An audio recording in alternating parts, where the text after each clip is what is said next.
Dua ta mbyll me të Brikena trondit me deklaratën për Mateon. Por afshihet një tjetër histori jashtë.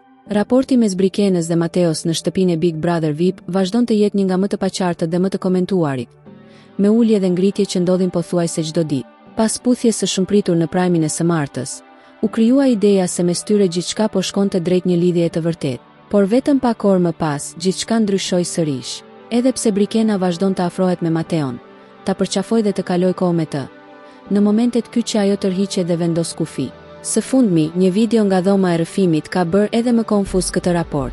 Aty, Brikena shprehet e lënduar nga disa situata konkrete, duke treguar se kishte përgatitur ushqim për të dy, madje me një gest simbolik si zemër në pjatë. Por Mateo nuk kishte ardhur fare, duke zgjedhur të qëndrojë me banorët e tjerë. Ajo përmend gjithashtu momentin kur ai ka qenë shumë i afërt me Selin, duke e marrë për krahu dhe duke bërë gjeste që sipas saj janë keqkuptuar dhe e kanë lënduar. Kulmi i deklaratës vjen kur ajo shprehet në italisht. Dua ta mbyll me të, duke lënë të kuptohet se është e lodhur emocionalisht nga kjo marrëdhënie. Por ajo që po ngre më shumë dyshime është sjellja e saj kontradiktore.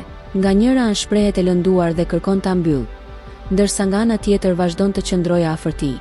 Kjo sjellje, sipas shumë interpretimeve, nuk duket thjesht si një reagim emocional i momentit. Ka dyshime se një qëndrim i tillë mund të vijë nga dikush që mund të ketë një lidhje ose histori jashtë shtëpisë dhe po përpiqet të mbajë distancë brenda lojës.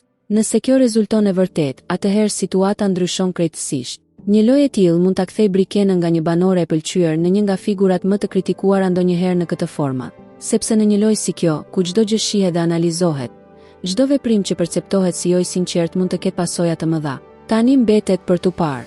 A është kjo thjesht një histori emocionesh të paqarta, apo një lojë më e thellë që rrezikon t'i kthehet kundër?